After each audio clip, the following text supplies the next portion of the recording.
See, this one? I don't know. This one's feeling stickier. This one's definitely harder. I don't know what the heck this one's supposed to ever be used for. Yeah, get that out Where's of the here. treaded ones? Chris, what do you think about this one? That's really hard. Oh, Jesus Christ. Woo!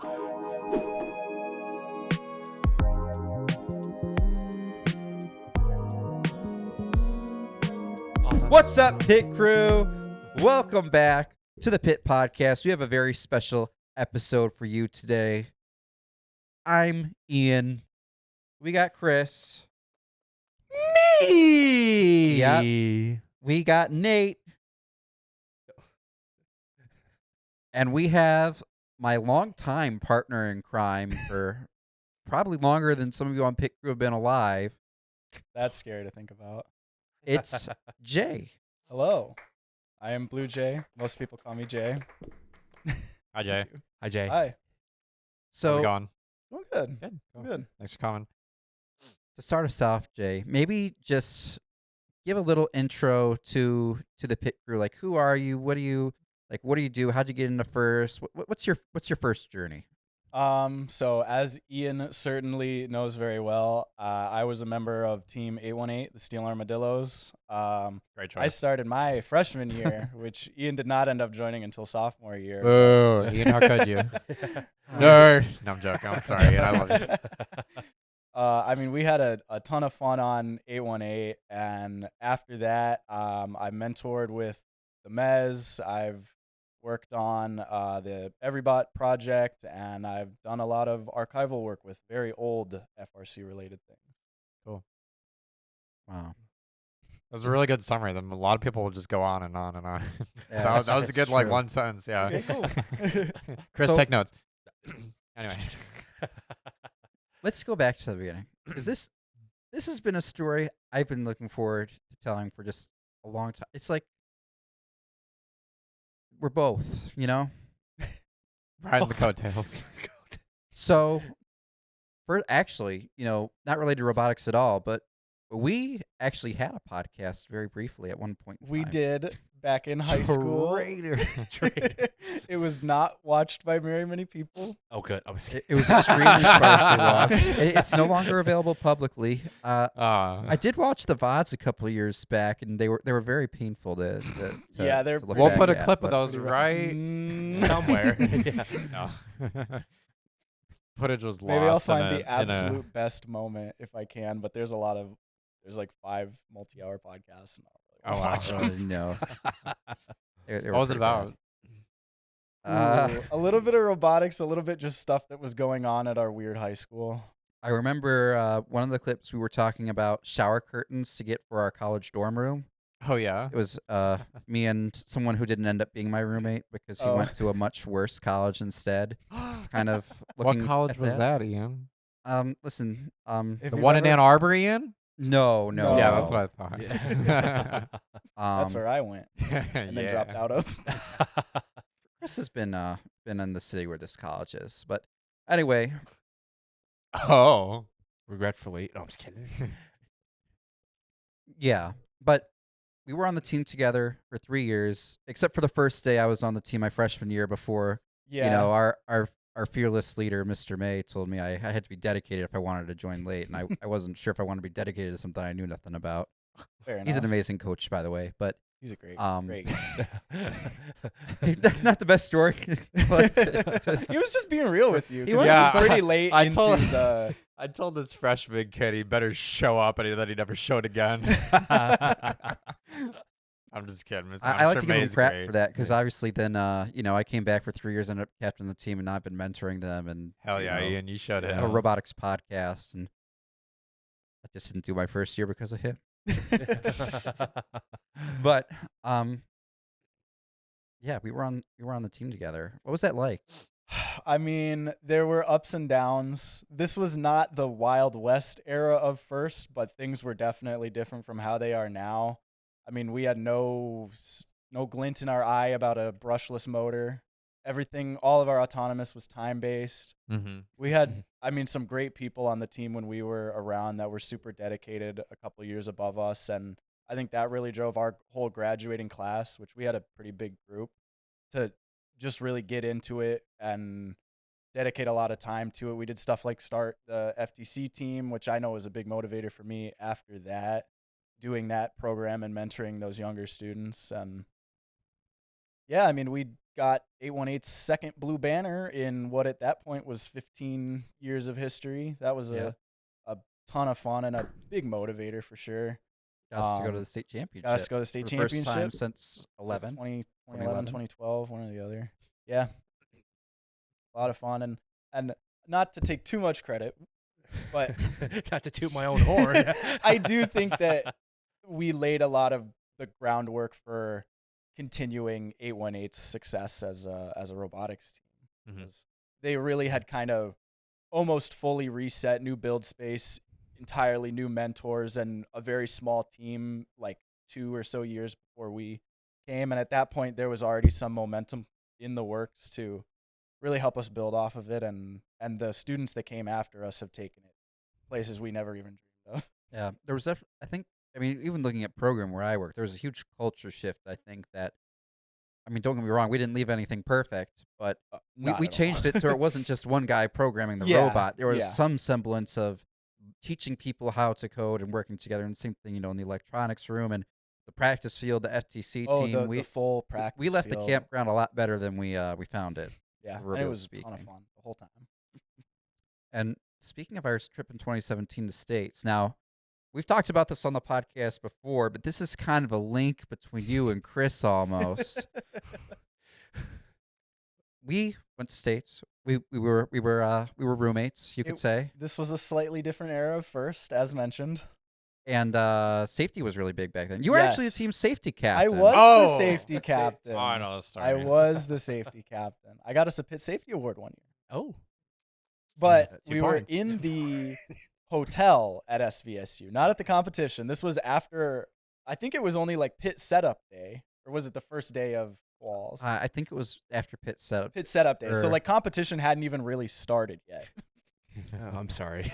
And then, whatever's going on, I'm going down to get breakfast downstairs because I want to get a waffle or something, right? So I get my waffle, I come back in the elevator, gearheads, safety captains, in the elevator, and she's like, I have a safety kit. It's like it's following us even here. This was such a prevailing thing. And this wasn't just the safety award. People used to go for specific awards. 818 was always very loud. And when we were on the team, we won a lot of Spirit Awards. Yeah. Mhm. Gearheads were also pretty loud in the stands. Remember that a lot at Centerline. But Different Yeah. reasons. Different, yeah. Yeah. But yeah, I mean, people would hand this stuff out at competition all the time. So you come back to the room and you're like, I was accosted in the elevator. Like, I just want my waffle. Now I got this like pixie stick and hairband and Band-Aid and Yep. now subconsciously, Chris was in this hotel too Yeah. on the team. Now he was Yeah. doing different stuff in his room than we were in ours. Yeah, we We're not going to talk about that on the stream. Okay. No, it's just funny because for if you're watching Ponette and Rithika, Ponette. She was like a mess. yeah, Ponette and Rithika, if you happen to be watching this is the catalyst that you cause by giving him this bag of pixie sticks and Band-Aids. Yeah. And you cause this chaos. This This is all podcast. this was the catalyst. So I don't know if you should be watching out or whatnot, but yeah, that's it's crazy to think about that. Is like full circle to think that, wow, this is I've worked with a number of gearheads. I like the gearheads. We're all Yeah, gearheads here. We're all gearheads here, yeah. well, I don't Did know you? about Sorry, that this is a anymore, but- complete Well- aside. Yeah. Did you eat lunch in the swimming pool pit? Swimming pool pits? Yeah, or was that the other school? It 'Cause has I know been- Govind has talked about that. Yeah, swimming pool. What do you mean by that? Their lunchroom was the old swimming pool, and they would eat lunch down in the swimming pool pit. That's sick. That probably was us. Probably. I Okay. don't remember fully. You say I don't. But, I don't yeah, That's but so yeah, cool. but I think that vaguely sounds familiar. Complete aside. Yeah. It's like, oh no, I dropped my juice and it rolls away like 10 feet down to the bottom. That's funny. Yeah. So, but yeah, like you said, our graduating class, it's actually interesting to see because we basically had all the leadership positions our senior year. Yeah, which there kind was of a hurt the team real big last year, but turnover. almost everyone is now back mentoring again, right? Like Noah and Justine are on, and Taif and Josh are all on 818 with me mentoring now. And then you, when you graduated, like you said, you went to the University of Michigan for a while Did indeed. and started working with the Mez. Tell us about Yeah, that. so the MES is the Michigan Engineering Zone. It's a shared workspace in Detroit for a lot of Detroit public schools and area teams. We usually have a little over 20. And 20 it's- teams. Yeah, 20 teams. Mm. It's a really cool space. The workspace is total workspace is maybe it's probably around like what you would have on a bigger team. I think it's a little bit bigger than 818's total area, but it's not super huge. And most of the teams aren't that big either. We have teams that are down to like have just one student, but most of them are maybe 5, and we have a couple that are a little bit bigger, maybe 20 or so. And I mean, I think that they build some of the most interesting robots in this area.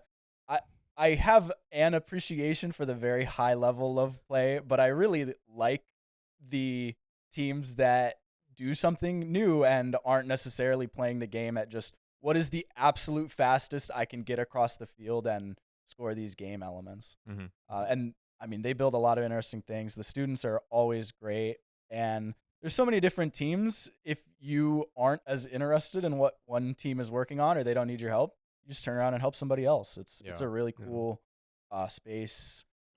All of the tools are shared. There's a big wall of components that everybody just grabs from and donates back to. A lot of fun. So there's a lot of like collaboration amongst like with the teams, right? And then and Yeah, you helping totally. them. Especially in this era of stuff like the Everybot and the KitBot and the Rev robot. There's more and more every year. Any of those robots is going to have 1 or 2 or maybe 5 or 6 teams that are building that same design, so they can all work together. Any mentor that's learning one of those robots can then help any of those other teams work on that design. And You talk about the carts at competition. The oh, Medicine the Muses. Thank the God. classic Nice. ankle biters. So God, I the- wanted to bring up the same thing.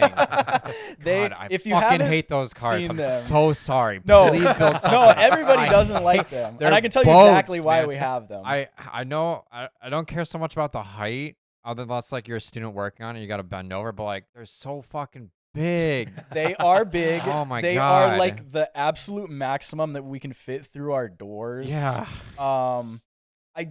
The size is actually probably a lesser complaint. The ankle biting is what I always get, and Yeah. I agree. They are ankle biters. If you get hit with one, your ankle is gonna hurt like you hit it with a Razor scooter. if you know Yeah, what I'm for talking sure. about. But the reason we have them is because they stack up really nice and we can store them. Oh, super okay. That easily. makes sense. And not all of our teams use them, and we've gotten a little bit better at controlling them, especially with shortening the rope that we use to pull them around, Yeah. because they kind of steer like a boat, and that's why they get people in the ankle. But yeah, we do use them, and I mean they work fine, so they get the robot to the field. Speaking of boats, we got stranded at sea last summer, but that's a different story. We can't swim though. No, we can't. We can't. Lindsay's confused. We had we couldn't park our boat. You can park your boat. What other questions we have on Yeah, the any other Mez? questions about the So- Mez? I feel like it's yeah, something people don't really for know the about. for the Mez, right? Given of how technically how many teams are established and just working together and collaborating, I'm curious on the mentor side of things. What's the most challenging part working with all these teams, working with all these students? So there is kind of an interesting mentor structure. There are a couple of basically you'd call them kind of staff. There's other programs that run out of the same space with middle school students. There's other stuff going on, but for the Mez in particular, for the high school teams, a lot of our mentors come from the University of Michigan. It used to run more like a work study program, but now it's more like a campus job. You get paid. We have university fleet vehicles that we drive down to Detroit and back every day. That's pretty cool. Yeah, Yeah, and that's a nice gig. it is a really cool gig. And if you're at U of M, if you're interested in going to U of M, look into it. It's Yeah. what I wrote my Why Michigan essay about, because I was like, that's a killer thing that U of M has that I'm super interested in, and I love doing it now, obviously. But yeah, so most of our mentors come from the University of Michigan, and it kind of varies a little bit year to year. Some mentors have teams that they've worked with, either in previous years they worked a lot with a team, or they know a team, or whatever it might be. And then some are more just kind of floating around. When I was really deep in with the Everybot stuff, I would work with any team that was building an Everybot, because I knew that robot really inside and out. And then we do also have, we call them professional mentors, which are people coming from companies, a little bit more like a traditional mentor. Most of them don't necessarily have FRC experience, but some of them do. We have, like the old Frog Force Drive coach has been a long time mentor there and has done a lot of good work there. So Cool. Wow. So, Oh, okay, I'm, go I'm ahead. sorry. No, sorry. I'm sorry. So, So- I'll just shut up. I'll shut up. No, go. No, I was about to ask too. So like with all these mentors helping out, right? It's with working with the teams. Not all the teams are just building the same thing, right? There's always a little tweaks here and there for their designs and what they come up with. Yeah, for sure.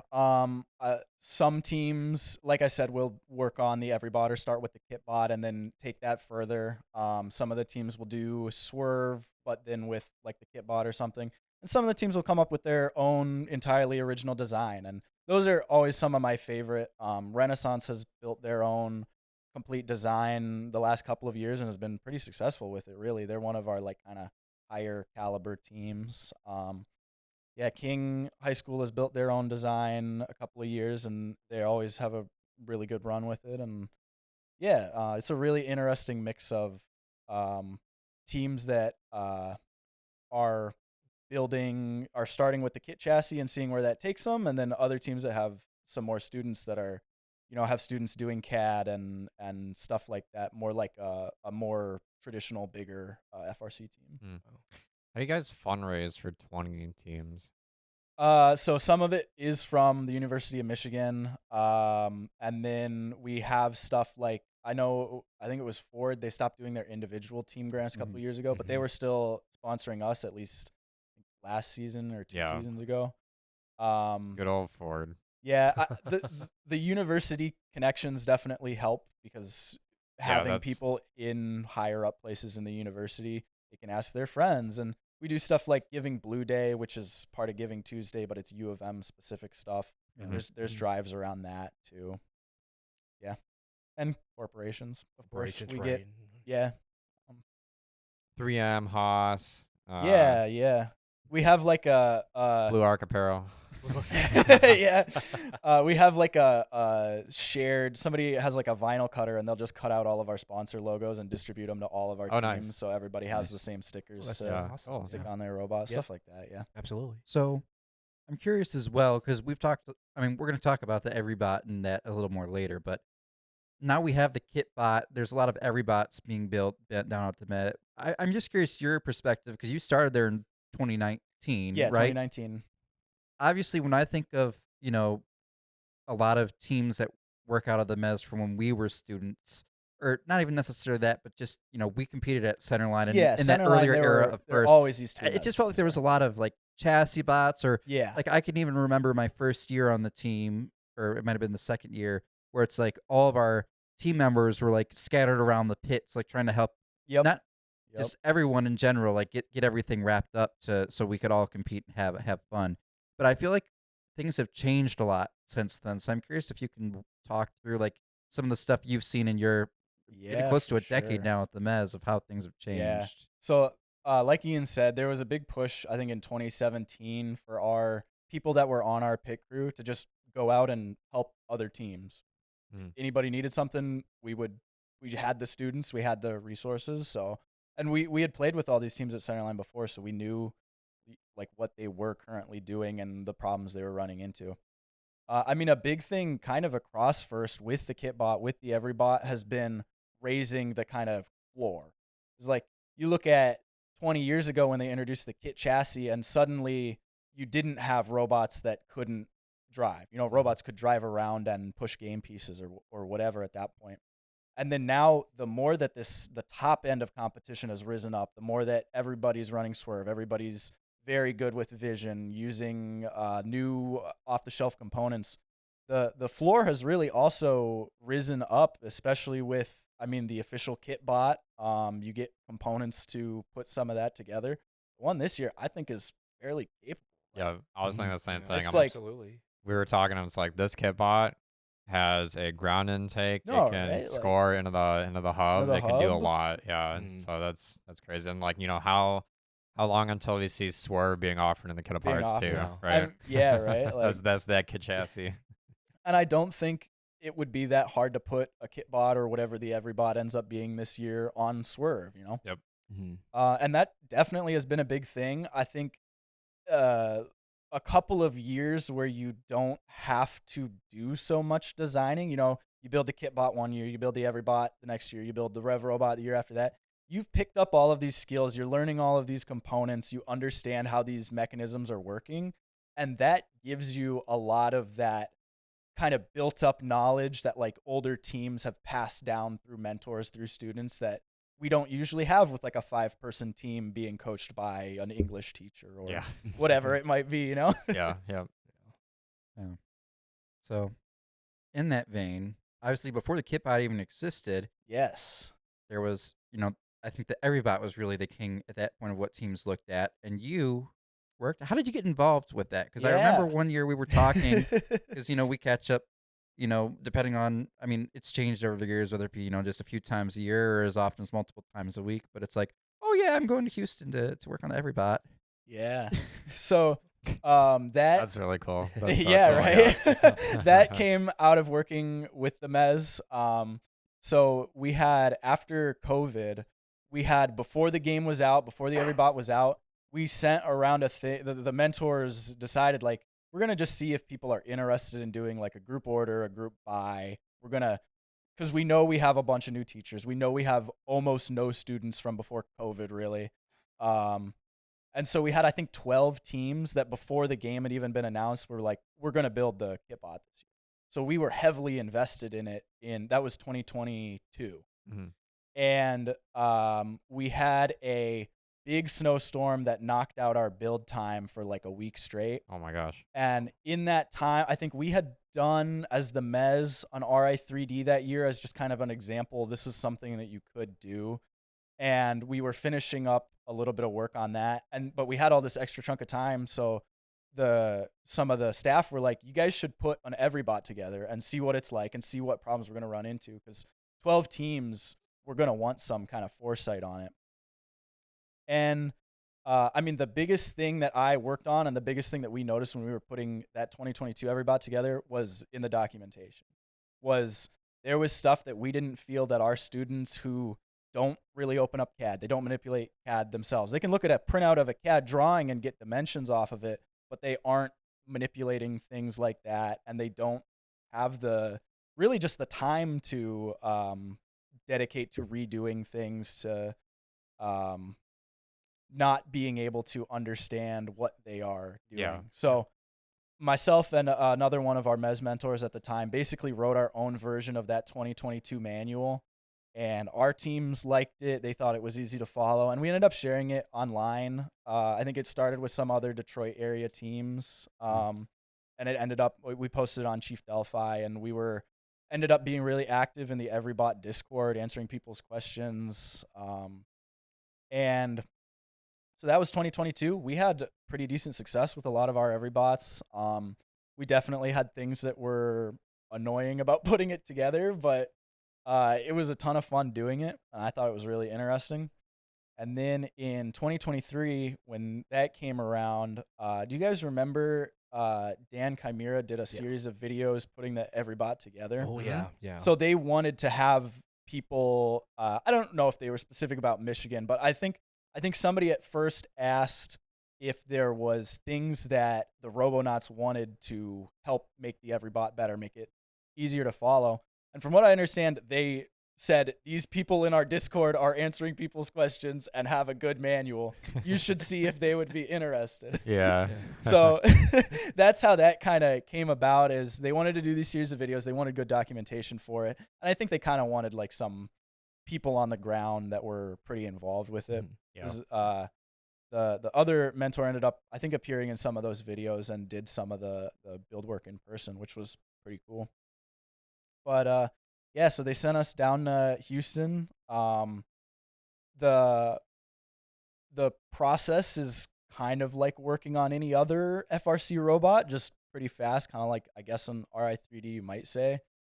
We watch kickoff with everybody else. We start brainstorming.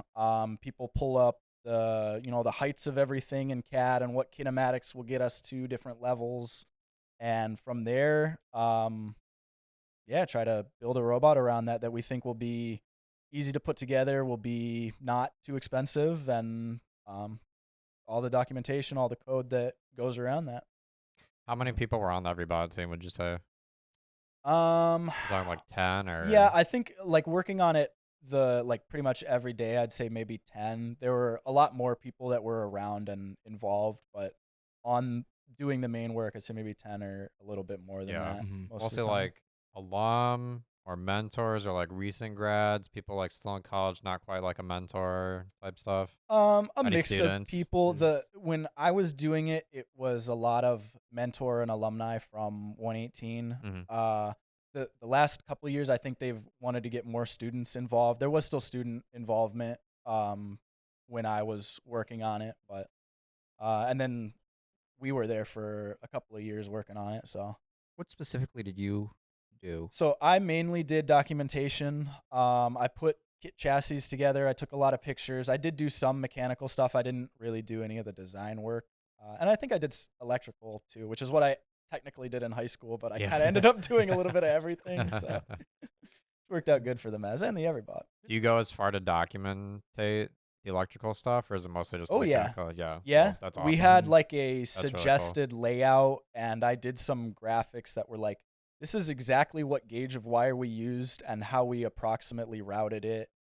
And yeah, because again, we're targeting theoretically rookie teams that don't know what a CAN bus is, don't Yep. know what these different ports on the Robo Rio do, or the power distribution board do. Hats so. off, guys. Hats off. Great job. Great job all around. Hats off. Good job. That's absolutely the stuff that we need for rookie teams. And I kind of say that as like my biggest thing for RI3D teams, I think, especially like a lot of the college teams. They're looking for something to do. They're trying to have fun and still stick around with FRC. And they'll put their And- CAD and their code out there, but it and that's doesn't it. have the And- same documentation that Right. the Everybot Like or the if- KitBot has. Right. Exactly. And you guys take about 2 weeks, I think, release it in That's like what it week 2 or usually so. is, yeah. And it's like it's so much more well thought out and documented with everything you just described, like all the CAD code, wiring, just every little detail. And it's not just it's well thought out, and they take not a lot of time, but like more time than the robot. Yeah, in 3 it days, is. right? It is Mhm. obviously If- it's more time than RI3D. Yeah. If robot in 3 days teams just converted to like robot in 1 week, or maybe robot in like 5 days, I think we would see like some more cooler designs and not like duct tape robot. Yeah. So like that's awesome. That's the community definitely needs that. It's Yeah, huge. our target. I mean, obviously, we had in mind the Mez teams, the teams that we work with, but like this idea of like a English teacher that, hey, the school wants to have this team. We have some kids that are interested. Try and do it. Like, yeah. Like I said, it was very interesting. It's 2023, like you said, the first year you'd done that down in Officially, Houston, 2023 officially, and right? 2024 is when I was on the official Everybot team down in Houston. So a couple of days after kickoff, I was working with the Tractor Technicians Next Gen.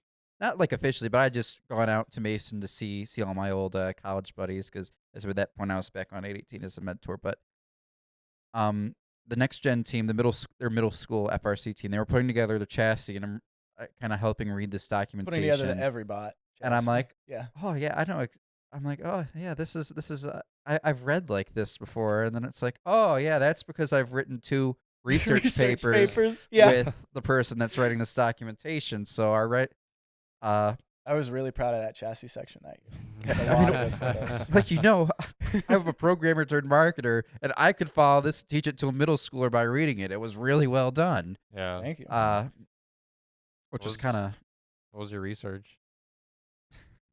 Do you remember? The one that was FRC laughs. relevant was our senior year research Yeah. project. Wow. We were investigating the durometer of Andy Mark wheels. Oh, Yep, cool. the different hardnesses, and then we looked at whether tread had an effect or no effect, and then we had our FRC carpet we had grabbed from states Yeah. the previous year that the team had. Yeah, we and, used real carpet, real wheels, we were just down there and we were testing it, Sims. and on a sim motor. Our freshman year it was about green bead seed germination. Yeah, that was but biology Green class. beans. Green bean. Yeah, FRC baby. Oh.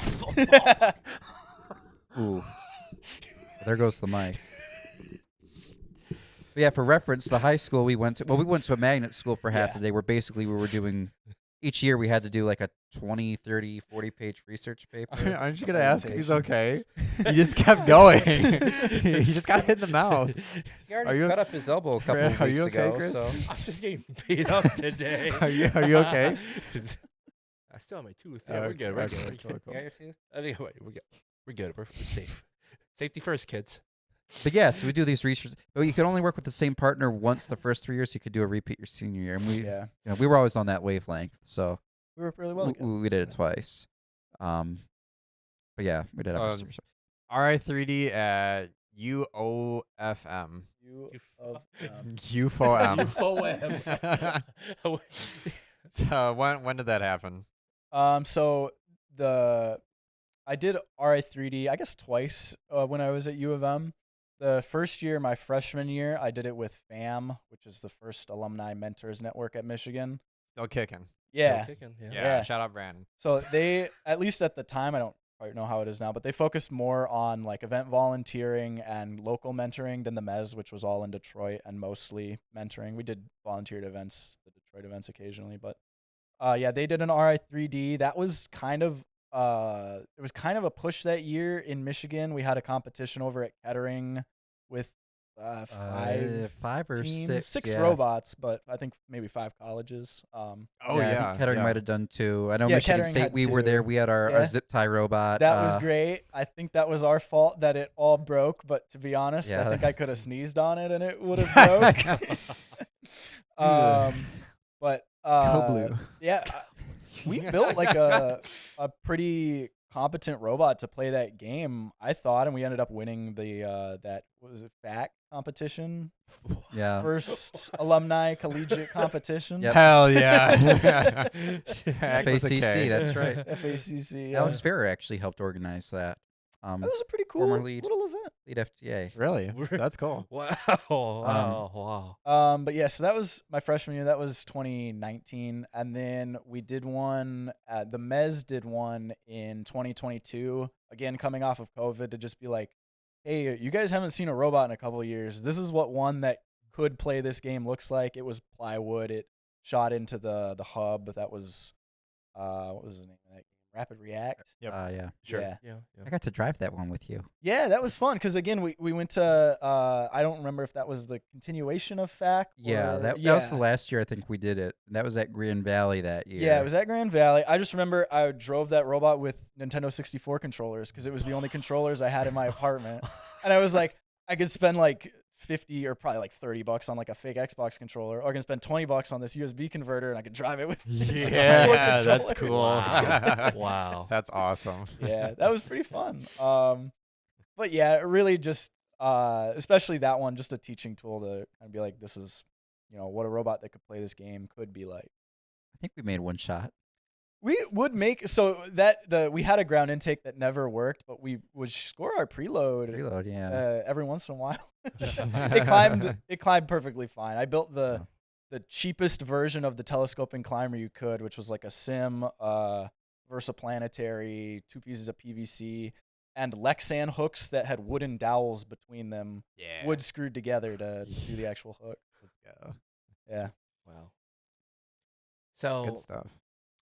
shifting to a different topic here. Different vein. In a different vein, Yeah. in a different universe.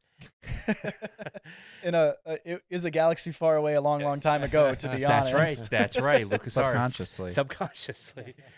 Unironically, right? FRC Archives, right? Now, Yes. to be fair, I'm a little bit of a knucklehead in this realm. So FRC Archives, I don't know too much about what it is, or how it even started. What is all? So give us like a rundown. What is it? Yeah. what is so it? so what it currently is right now is one of my websites. It has 38,000 photos that are tagged with the year, the team, the event. If I can get that information, it's mostly focused on like 1992 to 2004. So the real early days of FRC that a lot of people don't really talk about. Because I think they're super interesting. Yeah, absolutely. There is also an attached, so that's like images and videos and stuff. And then there is an attached, more kind of written up wiki style back end to it, which doesn't have a crazy amount of pages, but it does have write-ups for like 1992 to 1998, identifying every team, their robot if they have it, what events they went to, what off seasons there were. Information that is kind of being lost over time that I want to have a permanent home online where people can see it. Yeah. Wow. That's cool. And how did that get started? Was it just based off of like interest So of keeping that history, or just finding like documentations of like how teams worked that year? Like, how did it start? what it really originally started as was, I think, our junior year, 2017, on 818. I was like, I think it would be really cool to have a photo of all of our robots, for at least one photo of every single 818 robot. So that was my little quest, and I found a lot of them pretty fast. I went through our old archives and made copies of all of our old photo CDs and stuff. And then the more that I learned about these old games and what the robots did, and obviously everybody's heard, oh, the first year they played on corn. And it's like, that's kind of weird. It's pretty Yeah. cool. Like, the more that I learned about those old games and what these old legendary teams had done, it just really captivated me. I've always been really interested in, especially like the early history of the stuff that I get into. So like, I got really into video games in middle school, but I started buying like Game Boys and original Nintendo and stuff. And then I was like into computers, but I was into old computers. So like I have a IBM Mini PC. the PC Junior. Oh yeah, PC Junior. Yeah, it's been so long I forgot. I have a large collection of 1980s computers, monitors, peripherals, all kinds of that stuff, just because I thought it was so interesting to see how these things kind of built up from that. And it's the same thing with FIRST, you know. You think about telescoping arms, you think about swerve drive. These things existed in the 90s. Yeah. Yep. They were built a lot differently, but it's really cool to see old robots that, oh, that robot has a swerve drive and it's 1998. Like, Yeah. Right. Yeah. That's really cool. Yeah. Kind of the same thing actually. Like I wanted old pictures for Blue Alliance of yeah, KitBots. Blue Alliance, so you can and- see the photo for Yeah, every year. and I'm like, yeah, oh, totally. FRCarchive.com. Found like a couple from 08, 06, 07. Yeah. So Yeah, I try to put anything that I do come across in there, but my main area of interest is definitely the 90s. So if you're looking for stuff from like the 2010s, later 2000s, I don't have a crazy amount. I just haven't gotten to it yet because I go through and I tag every image by hand, basically. There's no real automation to it other than it goes in a CSV file and it gets uploaded with the images. I don't do it individually uploading them one at a time, Yeah. but Yeah. I Is do it- go through with like a fine tooth comb and try to identify every robot, every team that I'm Yeah. seeing. So. Is it just you? Primarily, yes. That's Of crazy. the 38,000 photos, I would say maybe a couple dozen have been uploaded by other people. Yeah. I don't usually have the account registration open just because I don't want it to Right. get Yeah, you don't- spammed right. with Right. Yeah. It's, random things. it's your Yeah. project. Yeah. Yeah, if people are particularly interested, I can either set them up with an account or they can upload stuff. Like, that's cool. I think Yeah. it's- FRCarchive.com. Right. Yes, One more FRC time. Archive. FRC will put on screen. I don't Yeah. really advertise it. This is Okay, probably well, the it's- most it's- I've publicly. No, I mean it's out there. Every once in a while I go on Chief Delphi and I see if anybody has linked to it, and people do. Like I know that people are definitely aware of it. Yeah. It's really nice with our kit, especially because so much of the stuff you were looking for early had to do with our team. Oh yeah, I have a ton Where of it's like, 818 if stuff. any of our kids are on the marketing side are like, oh, what about old robot? I'm like, go to FRCarchive.com. It's all on there here. It's Here's how taken you care search. of. Yep. Like it's made by one of our alumni. Yep. Like Yeah, that's really cool. Yeah. That's awesome. so. in this archive journey, one thing you went crazy about in high school is your favorite robot, and I've learned to love this robot too as a It is- consequence. I love describing this robot to those kids. Tell us about the 2002 world champion Hammond team. By the way, they were not the captain, No, as one they of were our not. previous guests will be sure to attest to, as he was a student on the team. Actually, for those who saw, John Kentfield was on a few weeks ago. Check out that episode. I think I watched that We'll one. link it right Good one. here in one of the corners. But he was a student on. I forgot the name of his team. 173. One. You remember the other the captain of that alliance? Remember, it was 66 when they were known as the Penguins. Was the other robot? I just looked at it. 173 is Rage. I think. Yeah, it that's was, it, Yeah, yeah. I was yeah, just yeah, saying. yeah, yeah. So he was on that took me team, a second, but and then them and Hammond won the event together. Yep. You never really talked about that robot, so I felt kind of bad. But so Tell us about Hammond. I have come to love a lot of old FRC robots, but one of my favorites to describe, I pull this one on the Mez kids all the time when I tell them to think outside the box. Yeah. All right, there's this robot. The very first thing it does in every single match is fall over. It can't really turn, and it doesn't go backwards. It won the world championship. Yeah. I love pulling that one out on them. so how did that robot work? What did it do? Can you explain So- the game for people who weren't Yeah. aware of 2002? So Or one wasn't of born. the issues with older FRC games is that just because they weren't as complex, you could come up with solved solutions for some of them. And 2002 mathematically was one of these games. It was a very open field. In the middle of the field, there were 3 big goals. They weighed, I think, like 60 pounds each or something. They were on casters. And the goal was to get soccer balls inside of them. There were some soccer balls that started lined up on the side of the field, and there were some that started behind in the driver's station. So the goal was you pick up a goal, you bring it to your driver's station, or you load it with balls. You get points if it ends the match on, I think, the opposite side of the field. You want to take them across the field. And then you also get points if any of your robots end the game in the zone closest to your driver's station. So the idea is like you pick up a goal, you load it with balls, you defend it towards the end of the match, you run back to your starting position, you try to score as many points as you can. There were some restrictions that made it hard to grab more than basically 2 goals at a time. A lot of teams would just grab 1. Some teams would go for 2 at a time. But the length and width restrictions were such that it was hard to build a mechanism that could grab all 3. Team Hammond, which had already pulled out some great things in 2001, just fresh off their second world championship, first team to win 2, come up with the workaround, which is basically start upright and then fall over. And because the height requirements were more lenient, you could turn that height into more length, and then you could have a longer wingspan to reach out and grab all 3 of these goals. Mm-hmm. So that was key element number 1, is you have all 3 of the goals. The second key element was their drive system. So the very first thing it would do is fall over and jet forward really fast to grab all 3 goals. And then, this was the first year of the Proto Sim, the Atwood. They would use these 2 Atwoods to run file cards, the thing you use to clean files, those wire brushes, into the carpet pointed behind them. And they would shift it forward against the grain, I guess you'd say, and then dig into the carpet. Shift it forward, dig into the carpet. Mm. It was basically impossible to turn them, and it was functionally impossible to stop them. Yeah. And so very slowly across this 2-minute match, they would take all 3 goals and bring it across to the other side of the field. And the way it worked out mathematically, you just couldn't score more points to beat them. Mhm. Now, as Ian noted, they weren't the captain. They didn't seed high, and part of that is the way that rankings used to work is you didn't want to win matches by a lot, because it was like your ranking score was based on like a multiplier of the losing alliance's score. So you didn't want to win by a lot. And so Hammond wouldn't grab every single goal in all of their qualifiers. They would lose some. They wouldn't win by or they would win by a larger margin and not get as many ranking points as some other team. So it kind of became a race to see who's going to be rank 1, who's going to pick Hammond, and then you almost are guaranteed a win. Like, it was really, really hard to beat them.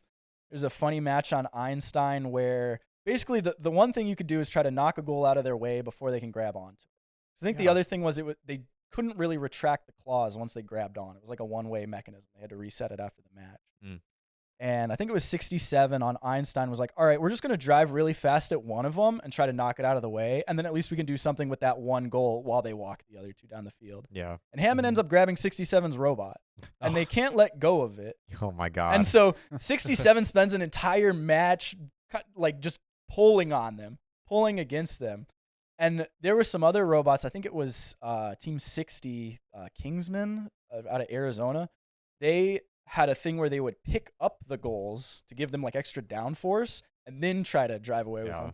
that's So cool. there was a match where like they had picked up two of Hammond's goals, were driving the opposite direction. Their alliance partner was also trying to push Hammond the other direction. They just kept walking slowly forward. That's nuts. Wow. Like, I think this might also be the same robot, but a detail that I forget a lot is that you mentioned they get points for driving all the way back to the other end. yes. They shot out The little tether thing. a Yeah. tether or tape measure So or some teams something. had completely passive ones that would just unroll. Yeah. And And it would shoot it all the way back to Yeah, the other side. and so as one part of your robot is in there, so that counts. There's no restrictions on how far you can extend. yeah. Some of the cooler ones, I think 66 had one of these, were controllable. So it would be like a little mini robot that would go drive around and Oh, cool. and like drive to the other side of the field. Because you That's could block the awesome. passive ones if it was just like a tape measure Right. unfurling or whatever. Mhm. You could get in the way. But Yeah. no, yes, around the it. little That's so little cool. tiny robot, and they were in the finals with Hammond. So there's some good footage of them at the championship in That's 2002. so cool. Sweet. Yeah. Yeah. Good stuff. Do you think there's anything in 2026 like that? You think I there's mean, any game breakers like First that? has gotten a lot better at preventing, because honestly, a lot of these 90s games were kind of broken. Yeah. The human player would, like 96 to 98 is kind of broken by the human player. Not so much 96, but 97 to 98, human player is super overpowered. The robots just couldn't get as much done. And so there wasn't as much to do on the field. You would have one kind of main element, one game piece, maybe a couple different sizes of ball. But now, I mean, on this year's field, you've got the trench, you've got the bump, you've got the hub, you've got the exchange station, you've got the climbing rungs. You've got just so many different things to do that even if one element is broken or doesn't end up getting used or is underpowered, the rest of the game is still going on. There's still Yeah. other stuff Mhm. to do. That's a good point. Yeah. Cool. Yeah. What's your favorite old game? I mean, I do like Zone Zeal, but it is kind of mathematically broken. 1997 Toroid Terror has a lot of interesting robots because intentional tipping was still legal. There's Oh. Rule T5. In 1997. T5. And I remember that because 121 Road Warrior from Rhode Island, unfortunately, I don't think they're competing any longer.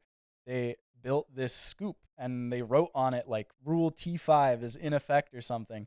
They're flipping robots. I think they were kind of warned to not do it, and it's absolutely cited as the reason why the no tipping rule became a thing. Whoa. Because at the New England Regional that year, their first semi, they were up against 96, which was a Lego-sponsored team. They flipped them. Then they were up against 126. They flipped them. And there's some shots of these match footages where, like, the guy with the live camera cuts to, like, Woody Flowers just kind of looking at the match. And then, like, the 126 drive student, and she's like, you can tell exactly why they changed that rule and when it happened. Because they didn't flip. I don't think they flipped too much, like, that year. After that point, I think they were kind of warned against it. Like, That's funny. but they brought it back out for. Do you guys know what the first off-season event was and when it was? No. So the first off-season event was Rumble at the Rock, hosted by Team 23. It started in 1996. We're at Plymouth. okay. The Rock, Plymouth Rock. Yeah. No, we're not doing that. But so in 1996, the first one, it happened during a hurricane, but they were indoors, but hurricane going on. In The show must go 1997, on. I don't know why they decided to do this. 1997, they decided to do it outside after the hurricane the year prior. So it had rained the day prior, and robots were like kicking up water in the early matches. Oh, they were wow. like vacuuming water out of the field carpet. But 121 was there, and they tipped a lot of robots there because it was like the end of the season. It was the off season. You weren't going to go anywhere else. So Right. there's some great footage of them tipping. 88 had a beautiful flipping elevator that year because you had to start inside a sizing cube. You guys know about the sizing cube? I So, played like, FTC, so Well, Yeah. it is kind of like the FTC sizing cube. Part of your inspection was your robot had to start a match inside these constraints, and the way they did it was you just had to put it in this big Lexan or plexiglass cube. Yeah. Cool. And so Wow. 88 had this flip over elevator that would start inside that and flip up, get all the way up to the top of the goal. And 121, there's footage of them flipping it, and the whole thing just like breaks apart. It's really cool to watch as somebody who's really deep into it. I'm glad that that footage survives. And that's Wow. really my thing with the archive is to, like, that footage is on 121's website. That team does not compete anymore. That website hasn't been updated since 2009. Mhm. It's a miracle that it was still online for Yeah. me to download and go through and say, okay, this is 121 versus 88 at Rumble at the Rock 2 in 1997. And you can look up any of those things and get that video on the website. That's so cool. I feel like Jason would like the sizing cube. I've got some reason. pictures of it. If Bring you it go back. on, Yeah, yeah. if you go on the archive, look for sizing_cube, and you'll get all of Bam. the photos I found of it. Wow. That's cool. Hmm. There's a He lot doesn't of- like. Ian doesn't like it. Ian's afraid of closed, tight spaces. I claustrophobic. Yeah. I think some people that have been on the podcast before have mentioned like the availability of off-the-shelf components.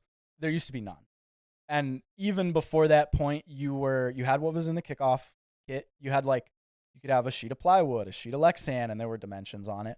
You could have up to like 32 inches of chain bought from an external source, and you could only use it in your drivetrain. So they were just crazy robot designs. There was no standardization. It was like you could have two-wheel drive. You could have a plywood base. You could have these massive wheels. A lot of teams used to do that. Yeah. Really the Wild West Wild of you West. can do almost anything with your robot. No bumpers. They were a lot less Yeah, no powerful, so you could get bumpers. away with Yeah. a lot Yeah. more. Like, crazy stuff. That's awesome. Wow. Increíble. Can you tell us about Team 817? Ooh, you're getting into some Eight deep lore. 17. 817. I see some stunned faces. So, you guys know where 818 came from? No. Warren. Warren. Warren. Yeah. Warren. So, back before, so when 217 started in 1999, it was known as Team Macomb, and it was, I don't know if it was any school, but it was multiple schools in the Macomb County. So Warren Con, which is now 818, was involved. MISD, who is Thunder Chickens now, is still involved. Lance Cruz, who's now Rock'em Sock'em Robotics, was involved with that in the early days of it. And some of those teams started to spin off. So after 2000, I think, is when Lance Cruz spun off. So they were 2001 rookies. After 2001, Warren Con spun off and became 818 Genesis 02 in 2002. And what it was going to be is the MISD group was also going to re-register as a new team for 2002. And as far as I know, they did, because they were assigned the team number 817. And that was going to be the Thunder Chickens at one point. There's a post from Paul Copioli on Chief somewhere buried back talking about all this, which is something I found when I was looking through this stuff early on. And I have found, I think it's from what became of the Chief Delphi Challenge. Chief Delphi used to have a pre-competition, kind of like, is it Okra nowadays, where they build like kind of a Yeah. smaller yeah. robot? Okra, yeah. Kind of in that vein of competition. There was a competition like that at the time. I've got some pictures of the Thunder Chickens team in white shirts with the number 817. Holy shit. So if you look for 817 in the archive, there's no photos of them in season because they Oh. changed back to using Oh my God. 217 and Ian, before 2002. You have a but- brother? You didn't tell us? Steer Armadillos have a brother? I mean, we all came from Team Macomb. That's That's Team Macomb. crazy. some of our. I mean, if you think about it, some of our teachers were on. 453, 27, like, you know, we came from Yeah, 453. It's kind of like our, you know, brother sister team, and then Krev spun off eventually Yeah, from Krev spun 217 off as from Thunder well. Chickens. Oh my We got God. the Think about Steel it, Vipers now. Steel Vipers are like the Thunder Chicken's grandchild. Yeah, Nice. it's kind of interesting to have that kind of relation of teams, of like these offshoots that are now big enough to have their own offshoots. Yeah, it doesn't matter how far you run away. All roads lead back to the Thunder Chickens. I mean, a little bit, yeah. In Hey, the Macomb Mez County, has a Thunder Chickens connection. Before the Mez, there was something called Team Ford First, which Yep. was Southeastern Michigan team sponsored by Ford, and a lot of the teams that became Mez teams were part of that. And like 313, 217, I think 280, TNT. Yep. They were all part of Team Ford First before that point as well. Wow. Now that got rolled into Dadra. Yes. So they're still kicking around, yeah. But it's Dadra's the Detroit and Downriver Area Yeah, Robotics Robotics Alliance. Alliance. So it's kind of weird because you've got teams like Night Vision who are upriver, I guess, and then so far down is Trenton, and then us and Dearborn, and it's like, well, it's start off as Team Ford First, yeah. So that's why I have like such a big area of teams. Yeah. Wow. It's a big interconnected web of people helping each other, really. Yeah. And that's what's really cool about First is you can trace so many of these bylines through Yeah. different teams, different mentors, different people going different places, helping other people. Really Yep. cool. All back to Thunder Chickens. Yeah, all Also- roads yeah. lead back to the chicken. Wow. Okay. Well, Well, okay. all right. Let's do it. You want to do it, Chris? I think you've had enough practice now. You can do it. Okay, here we go. Thank you for joining Pit Crew for another great episode. Here, make sure to like, subscribe. We're almost at 500. I'll come find you if you don't subscribe somehow. But subscribe and like, and make sure to hit the notification bell so that way you don't miss out of a new episode being launched. So make sure to do that. Follow us on our Insta. It's Pit Podcast _official. All right. Follow us on Instagram. A lot of content, including the game bracket of the best game pieces of all time up till 09. So Yep, that's something we're getting kind of far along in that bracket. So be sure to get your votes in. yeah, I'm voting for the absolutely. gear. I'm kind of surprised we had that upset. Yeah, right. Well, it was an upset Oh, based off of shoot. me at least. Oh, but crap. anyway, Oh, and get our merch. Our merch is somewhere, but you guys, our merch is phenomenal right work. there. It's right there. Yeah, our merch, best in the game, hands down. Nobody can do it better than shop.pitpodcast.com. I repeat, shop.pitpodcast.com, powered by Blue Arc Apparel. Michael done a great work. Support him. Support us. Shop.pitpodcast.com. If you want to see Chris do a funny, check out our cameo. I'll do literally whatever you tell me to do. You just find us on Cameo. Tell me what to do. Tell me what to say. I'll do it. We're on TikTok. Check out our YouTube shorts. Thank you, Pit Crew. Thank you, Jay. See you at the competition. Here we go. no. Oh boy. Aw, my coffee.